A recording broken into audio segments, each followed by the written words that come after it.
Hello students, welcome to our channel science zone by Usha चल। तो बेटा आज हम इस वीडियो में कक्षा 7 पार्ट 4 ऊष्मा के बारे में अध्ययन करेंगे। तो सबसे पहले बात आती है कि भाई जो ऊष्मा होती है वो क्या होती है। आपने इससे जो पहले वाला अध्याय है उसमें पढ़ा था रेशों के बारे में कि जो पादप रेशे थे, कुछ हमारे जंतु रेशे थे। अब पादप रेशों में भी हमारे कौन कौन से थे? जूट था, कपास थी यानी कि कॉटन थी, और जो जंतु रेशे आपने अध्ययन किए थे उसमें रेशम और ऊन था। ऊन के बारे में आपने पढ़ा था कि जो ऊनी वस्त्र हैं वो हम सर्दियों में पहनते हैं। तो ऊनी वस्त्र सर्दियों में क्यों पहनते हैं हम? क्योंकि वो हमें गर्म रखते हैं। तो यही बात आती है यहाँ पर। कई बार मम्मी कहती है गैस पर पतीला रखा है, इसको हाथ नहीं लगाना, गर्म है। सब्जी का उतारा है तो इसको हाथ नहीं लगाना, इसको किसी चीज से पकड़ो, कपड़े से पकड़ो तो ये जल जाएगा हाथ। ऐसा क्यों कहा जाता है? क्योंकि वो गर्म है। फिर क्या चीज गर्म है, क्या ठंडा है, हम कैसे पता लगाएंगे ठंडे गर्म का? हम छूकर देखेंगे उसको। जो हमारी ज्ञानेंद्रियां हैं, ज्ञानेंद्रिया मतलब जैसे हमारे हैं, स्पर्श के लिए कौन सी ज्ञानेंद्रिया है? त्वचा। ठीक है, तो जिससे हमें चीज को देखते हैं, आंख होगी उसके लिए ज्ञानेंद्रिय, सुनने के लिए कान हो गए। तो ऐसे ही स्पर्श के लिए कि कोई चीज कितनी गर्म है, कितनी ठंडी है, तापमान का कौन सी ज्ञानेंद्रिय से पता लगाया जाता है? स्पर्श ज्ञानेंद्रिय। तो हमारी स्पर्श ज्ञानेंद्रिय कौन सी है? मतलब छूकर देखते हैं हम, स्पर्श मतलब छूकर देखते हैं, तब हमें पता चलता है कि ये वस्तु गर्म है या ठंडी है। तो हमारी स्पर्श ज्ञानेंद्रिय कौन सी हो गई बेटे? त्वचा। तो वस्तु कितनी गर्म है, कितनी ठंडी है, हम किससे पता लगाते हैं? अपनी ज्ञानेंद्रिय से। क्या ये 100% ठीक है? 100% विश्वसनीय है हमारी ज्ञानेंद्रिय की जो माप है? जैसे मान लो 3-4 चीजें दे रखी है हमें। हाँ, एक बात की सावधानी रखनी है, कभी आप बिल्कुल उबलते पानी में कह दो कि हमारी टीचर ने बोला था कि भी उसमें हाथ डालकर अपनी ज्ञानेंद्रिय से पता लगाइए। ध्यान से, ज्यादा गर्म चीजों पे या फिर आग के ऊपर ऐसे हाथ नहीं रखना है। आपने क्या किया, एक में थोड़ा सा ज्यादा गर्म पानी ले लिया, इतना कि सहन हो जाए आपका हाथ उसके अंदर रखा जा सके। एक ने आपने मीडियम ले लिया और एक में आपने बर्फ का पानी ले लिया, बर्फ को मेल्ट कर रखा है, पिघला रखा है, उसको ले लिया। आप तीनों में बारी बारी हाथ रखेंगे। आप ये कहेंगे कि ये वाला ज्यादा गर्म है, पहले वाला। जो बीच में लिया था आपने वो नॉर्मल पानी है, और जो लास्ट में सी वाला लिया है वो बिल्कुल ठंडा है। तो क्या आप बता सकते कि कितना गर्म है, कितना ठंडा अपनी ज्ञानेंद्रिय से? नहीं बता सकते। तो यानी कि 100% विश्वसनीय नहीं है ज्ञानेंद्रिय की जो माप है। तो फिर बात आती है कि भाई ठंडा गर्म हम कैसे पता लगाएं? वैसे जो ताप है, हमने कहा कि जो गर्म चीज है वो ताप के कारण होती है, उसका तापमान अधिक है। तो ताप किस चीज की पहचान है कि वो चीज कितनी गर्म है? ताप किसकी पहचान है? उसकी उष्णता की। उष्णता मतलब क्या होता है? गर्मी की। किसी भी वस्तु की गर्मी की जो विश्वसनीयता है वो किससे मापी जाती है? ताप से। तो ताप आपसे पूछा जाए तो आप क्या कहेंगे कि ताप किसी भी वस्तु की गर्मी की या उष्णता की माप होती है। यानी कि इंग्लिश में आप जैसे बोलते हैं temperature is the degree of A hotness of a body. ठीक है, तो फिर बात आती है कि कोई भी वस्तु कितनी गर्म है। अभी हमने कहा कि अपनी ज्ञानेंद्रिय से तो सिर्फ हमने छू के देखा है कि ये कह दिया कि हाँ ये चीज गर्म है, ये ठंडी है। तो कितनी गर्म है वो हम किससे मापेंगे? कोई तो युक्ति होगी, उपकरण होगा।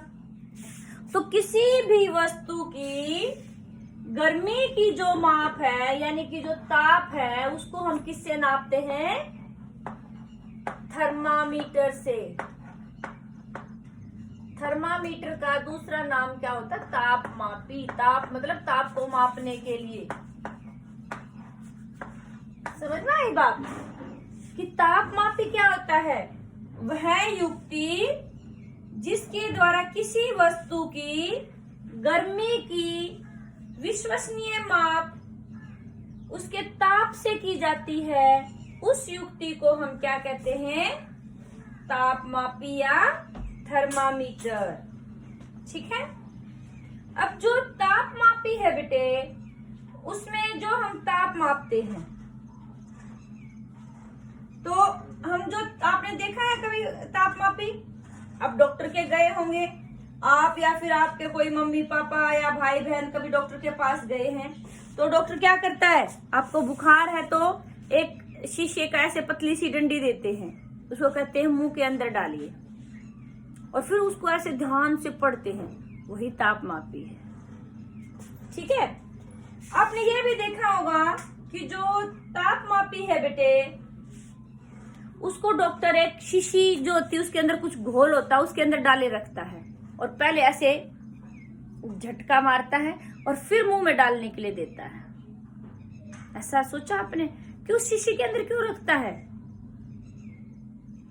देखो, अब वो तापमापी आपको दिया, आपने अपने मुंह में डाला, आपके मुंह में कोई भी बीमारी हो सकती है। अब मान लो वो उसको ऐसे ही रख दे और फिर दूसरा आदमी आए उसको दे दे, फिर तीसरा, ऐसे डॉक्टर के पास तो बहुत सारे आते हैं। ये नहीं होता कि हर एक मरीज के लिए अलग तापमापी होता है, वही तापमापी होता है।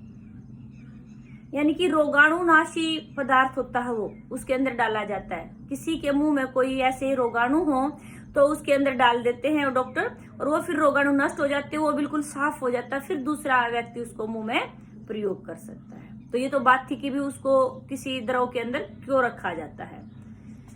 फिर बात आती है कि डॉक्टर थर्मामीटर को ऐसे झटकता है देने से पहले। ऐसा क्यों होता है? क्योंकि जो मनुष्य का तापमान है बेटे, वो कितना होता है नॉर्मल, लगभग 37 डिग्री सेल्सियस। जो मनुष्य का नॉर्मल तापमान है कितना होता है? 37, यानी कि 37 डिग्री सेल्सियस। ठीक है। 2 स्केल देखे होंगे आपने। तापमापी जो होता है उसके ऊपर 2 पैमाने होते हैं, एक तो 0 डिग्री सेल्सियस ऐसे लिखा होता है, एक F लिखा होता है, ये होता है फ़ारेनहाइट स्केल। फिर आप दुविधा में पड़ गए होंगे कि भी अब हम मान लो तापमापी हम ले आए घर पर, हम घर पर भी चेक कर सकते हैं, हमें आना चाहिए वो करना, तो हम कौन से पैमाने में पढ़ेंगे? जो फ़ारेनहाइट है बेटे, पहले प्रयोग किया जाता था। आजकल हम कौन सा तापमान प्रयोग करते हैं? सेल्सियस वाला पैमाना प्रयोग करते हैं। और जो मनुष्य शरीर का जो तापमान होता है वो कितना होता है? 37 डिग्री सेल्सियस लगभग। इससे थोड़ा ऊपर नीचे हो सकता है, चिंता करने की बात नहीं है। कभी कम हो तो आप सोचेंगे अरे मेरा तो तापमान कम हो गया, थोड़ा सा बढ़ गया तो मुझे तो बुखार हो गया। ऐसा नहीं होता है, ये औसत तापमान है। जो सामान्य तापमान हमने 37 डिग्री लिया है, ये क्या है एक्चुअल में? ये बेटे जो बहुत सारे मनुष्यों के, यानी कि विशाल समूह, मनुष्यों के विशाल समूह का औसत तापमान है। यानी कि कई सारे लोग लिए, उनका तापमान चेक किया, फिर जितने लोग लिए थे, मान लो 100 लोगों का तापमान हमने नोट किया, फिर जितना तापमान आया उसको जोड़ के और 100 से भाग कर दिया तो वो औसत तापमान निकल आया। तो ये लगभग 37 डिग्री आया है। तो 37 डिग्री जरूरी नहीं है हर एक का 37 डिग्री ही हो, इसे थोड़ा बहुत ऊपर भी हो सकता है। तो आपसे कोई पूछे तो ये 37 डिग्री तापमान कैसे आया? ये मनुष्य के विशाल समूह का औसत तापमान है। समझ में आई आपको बात? फिर हम बात कर रहे थे कि डॉक्टर जो है थर्मामीटर प्रयोग करता है तापमान मापने के लिए, तो इसीलिए इस तापमापी का नाम क्या होता है? डॉक्टरी थर्मामीटर। डॉक्टरी थर्मामीटर का प्रयोग किस लिए किया जाता है? मनुष्य के शरीर का ताप मापने के लिए। अभी इसकी जो संरचना होती है बेटे, कैसी होती है इसकी संरचना? आपने देखा है? अभी मैंने कहा था कि भी आप डॉक्टर के पास तो गए होंगे, तो वहां पर आपने देखा भी होगा ऐसे लंबा सा ऐसे होता है, पतला सा, और इसके आगे एक ऐसे बल्ब सा होता है, और यहाँ पर 2 स्केल होते हैं, ऐसे बीच में बड़ी बड़ी लाइनें होती है, इसके बीच में छोटी छोटी लाइनें होती है। एक तरफ 0 डिग्री सेल्सियस होता है, एक पैमाना इधर होता है, उस पर F लिखा होता है। तो ये जो आगे एक तो यानी कि पतली शीशे की लंबी नली होती है, ठीक है, और आगे एक बल्ब जैसा होता है जिसमें क्या भरा होता है, पारा। इसमें क्या भरा होता है, बल्ब में पारा भरा होता है। और जब आप देखेंगे कि भी जो पारे से आगे, जैसे इधर पारे में नहीं मिलेगी, जब आप तापमान चेक करते हैं तो पारे से आगे एक पतली चमकीली धारी दिखाई देती है। ठीक है, उस देखते कि वो धारी कहां तक गई है। जहां तक वो धारी गई हुई है चमकीली पतली, तो यानी कि वहां उतना ही हमारे शरीर का तापमान होता है। जो डॉक्टरी थर्मामीटर है ये कितने से कितना तापमान माप सकता है, ये 35 डिग्री सेल्सियस से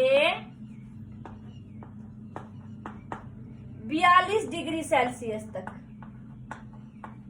माप सकता है। यानी कि कोई भी वस्तु जितने से जितने तक का चीज काम कर सकती है उसको क्या कहते हैं, उसका परिसर। तो जो ये है डॉक्टरी थर्मामीटर का या डॉक्टरी तापमापी का परिसर क्या है, तो आप क्या कहेंगे, डॉक्टरी तापमापी जो है 35 डिग्री सेल्सियस से 42 डिग्री सेल्सियस तक तापमान माप सकता है, इसलिए इसका परिसर कितना हो गया, 35 डिग्री सेल्सियस से 42 डिग्री सेल्सियस। समझ में आई ये बात आपको। हाँ, एक बात और याद रखनी है कि जो डॉक्टरी थर्मामीटर होता है बेटे, मान लो आप उसको घर पर लेकर आएंगे तो उसका जो पाठ्यांक पढ़ेंगे, पाठ्यांक मतलब कितना तापमान आ गया, वो मैंने कहा था कि अभी पतली चमकीली सी जो बल्ब से हट करके आगे, बल्ब वाले क्षेत्र में नहीं होती चमकीली लाइन, उससे ऊपर ऐसे चमकीली लाइन दिखती है, वो कहाँ तक गई, तो उसको ऐसे टेढ़ा मेढ़ा करके नहीं पढ़ना है, हमारी नजर के सामने ऐसे लेकर आते हैं और फिर वो लाइन देखनी है। आप ऊपर नीचे करके पढ़ेंगे तो आपका जो रीडिंग है, जो माप है, वो सही नहीं आएगा। तो इसलिए अपनी नजर के सामने ऐसे ऐसे रख के उसको पढ़ना होता है। ठीक है, तो आपको यानी कि अब पता चल गया। फिर बात आती है बेटे कि जो हमारा ये डॉक्टरी थर्मामीटर है इसमें क्या क्या सावधानी रखनी चाहिए। पहली बात आपको बताई कि टेढ़ा कर ऐसे नजर के सामने ऐसे करके पढ़ना चाहिए, प्रयोग करने से पहले इसको झटकना चाहिए। तीसरी बात है कि इसमें मैंने कहा था कि पारा भरा होता है। पारा बहुत ही विषैला पदार्थ है। मान लो गलती से डॉक्टरी थर्मामीटर टूट गया, हमारे शरीर को टच हो गया पारा, तो हमें बहुत ही हानिकारक बीमारियां हो सकती है, इसलिए बहुत ही सावधानी से इसका प्रयोग करना चाहिए। ठीक है, प्रयोग करने के बाद इसको रोगाणुनाशक घोल के अंदर रखना चाहिए। ठीक है, फिर बात आती है कि भाई जो हम ये डॉक्टरी थर्मामीटर है, क्या हम इसका प्रयोग, जैसे घर में मान लो पानी उबल रहा है, दूध उबल रहा है, तो क्या हम उसका तापमान माप सकते हैं? नहीं, क्योंकि उबलते पानी का तापमान आपको पता है कि पानी का क्वथनांक कितना होता है, 100 डिग्री सेल्सियस, तो 100 डिग्री सेल्सियस है। और जो डॉक्टरी थर्मामीटर कितने से कितना नाप सकता है, 35 डिग्री सेल्सियस से 42 डिग्री सेल्सियस। इससे अधिक तापमान में रखेंगे तो जो हमारा ये थर्मामीटर है टूट जाएगा, वो जो पारा भरा हुआ वो बिखर जाएगा और इससे हमें नुकसान हो सकता है। फिर आपके दिमाग में आया होगा, फिर हमें कैसे पता चला कि उबलते हुए पानी का तापमान 100 डिग्री सेल्सियस है, उसका क्वथनांक 100 डिग्री से, फिर हम माप ही नहीं सकते तो हमें कैसे पता चला? उसके लिए एक और तापमापी होता है बेटे, उसको बोलते हैं प्रयोगशाला तापमापी। तो ये तो बात थी हमारी डॉक्टरी थर्मामीटर की। डॉक्टरी थर्मामीटर का पता लग गया, इसका चित्र भी आ जाता है कई बार। कौन कौन से 2 स्केल होते, पैमाने होते हैं इसके ऊपर है, एक सेल्सियस पैमाना और एक है फ़ारेनहाइट। जो फ़ारेनहाइट पैमाना ये पहले प्रयोग किया जाता था, हमें रीडिंग कौन से की देखनी है, सेल्सियस पैमाने की, और इस तापमान का परिसर कितना है, 35 से 42 डिग्री सेल्सियस। अब फिर बात आती है कि जो प्रयोगशाला तापमापी, यानी कि जो हमारा ये ज्यादा दूध है, गर्म पानी है, मतलब और भी कोई चीज हम जो उबाल रहे हैं बिल्कुल, उसका तापमान किससे नापेंगे, प्रयोगशाला तापमापी से।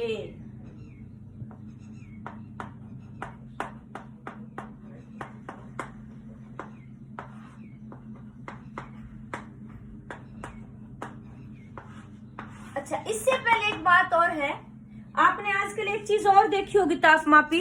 पहले तो शीशे की छड़ सी होती थी, उससे नापते थे। आजकल एक और आए हुए ऐसे थोड़ा सा मोटा सा होता है और उसमें लिखा हुआ आता है, उसको बोलते हैं डिजिटल तापमापी, डिजिटल थर्मामीटर। ठीक है, उसमें सेल डलता है, उसको हम या तो जब हम तापमान मापते कहाँ, या तो जीभ के नीचे रखते हैं या हमारी अंडर आर्म्स में बगल के यहाँ पर रखते हैं, तो उससे हमारा तापमान, क्योंकि यहाँ पर सबसे अधिक गर्मी होती है, तो उससे हमारा तापमान बिल्कुल सही आता है। तो यानी कि आपसे पूछा जाए डिजिटल थर्मामीटर क्या होता है, कि जिस तापमापी पर पाठ्यांक लिखे हुए आते हैं, लिखा आता है कि भी शरीर का तापमान कितना है, 100 डिग्री है, क्या है, वहां पर फ़ारेनहाइट में होता है। डिजिटल थर्मामीटर में किसमें होता है, फ़ारेनहाइट के अंदर। ठीक है, वो 98 डिग्री सेल्सियस फ़ारेनहाइट से मापना शुरू करता है। और जो हमारा ये नॉर्मल शीशे वाला थर्मामीटर था, ये किससे, सेल्सियस से नापता है। अच्छा, फिर हम बात करते हैं प्रयोगशाला तापमापी की। तो जो प्रयोगशाला तापमापी होता है बेटे, ये कितने से कितना नापता है, यानी कि इसका प्रेशर कितना होता है, -10 डिग्री सेल्सियस से 110 डिग्री सेल्सियस। यानी कि जो प्रयोगशाला तापमापी है वो न्यूनतम तापमान -10 डिग्री सेल्सियस माप सकता है और अधिकतम तापमान 110 डिग्री सेल्सियस तक माप सकता है। यानी कि इसके द्वारा हम कोई भी चीज है जो उबल रही है तो हम उसको माप सकते हैं, जिसका जो क्वथनांक है 110 डिग्री सेल्सियस तक हो। फिर और अलग अलग बहुत प्रकार के होते हैं कि इससे अधिक वालों को कैसे नापेंगे, तो उसको आप बड़ी कक्षाओं में आगे पढ़ेंगे। ठीक है बेटे, फिर बात आती है क्या जो प्रयोगशाला तापमापी है इसका प्रयोग भी ऐसे ही डॉक्टरी थर्मामीटर की तरह ही होता है। इसमें वो जो डॉक्टरी थर्मामीटर में बातें हमने की थी, तो उसकी तरह ही वो सावधानी तो रखनी ही रखनी है, उसके अलावा कुछ और सावधानी रखनी है। जैसे हमने मान लो ये हमारा पानी उबल रहा है बेटे, गर्म पानी है, इसमें हमें इसका तापमान मापना है। हम क्या करेंगे, कैसे लगाएंगे डॉक्टरी थर्मामीटर को, ये नहीं है कि लाके और उसको यहाँ इसके साथ में यहाँ रख दिया, नहीं। हम क्या करेंगे, यहाँ एक स्टैंड है जिसके ऊपर ये बिकर रखा हुआ है और पास में हमने क्या किया कि भी यहाँ पर क्लिप से थर्मामीटर को लटका देते हैं।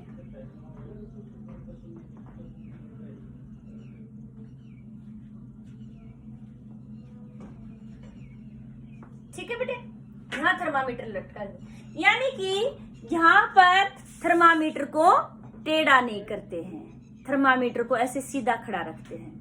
वो बर्तन की तली में नहीं टिकना चाहिए, बर्तन की दीवारों से भी नहीं लगना चाहिए। हाँ, उसका जो बल्ब होता है बेटे, वो पानी यानी जिस भी द्रव का हम तापमान माप रहे उसमें पूरा डूबा हुआ होना चाहिए, तभी हमारा उचित पाठ्यांक आता है। ठीक है, फिर बात आती है, आपके दिमाग में आया होगा कि भी जब ये -10 डिग्री सेल्सियस से 110 डिग्री सेल्सियस तक माप सकता है और हमारे शरीर का तापमान तो कितना होता है, अभी बताया था कि भी लगभग 37 डिग्री सेल्सियस के आसपास होता है, तो क्या हम इससे अपने शरीर का तापमान माप सकते हैं? नहीं माप सकते। क्यों नहीं माप सकते? क्योंकि बेटा जो डॉक्टरी थर्मामीटर होता है उसमें बल्ब के पास में एक थोड़ा सा विभंग होता है, ऐसे सा कुछ होता है, जैसे ये बल्ब है उसका, तो बल्ब के यहाँ पर आगे ऐसा सा विभंग होता है, फिर वो आगे थर्मामीटर बना होता है। वो विभंग क्या करता है कि जो पारा, अभी जैसे मान लो हमारे शरीर का तापमान मापने के लिए हमने ऐसे रखा, तो पारा ऊपर बढ़ेगा, थोड़ी सी गर्मी से पारा का जो बढ़ना स्टार्ट हो जाता है तापमान, फिर हम उसको ऐसे उठाते हैं तो वो नीचे नहीं आता। जो विभंग है, आपसे पूछा जाए कि जो डॉक्टरी थर्मामीटर है इसमें तापमान नीचे क्यों नहीं आता है, क्योंकि उसमें क्या होता है, बल्ब के पास एक विभंग होता है, रुकावट सी होती है, वो तापमान को नीचे गिरने से रोकती है। इसीलिए तो डॉक्टर ऐसे झटका मारता है। आपने कभी देखा हो तापमापी को दूसरे रोगी को देने से पहले क्या करेगा कि ऐसे झटकता है कि जो पारा ऊपर चढ़ा हुआ है वो झटके से नीचे आता है, अपने आप नीचे नहीं आता।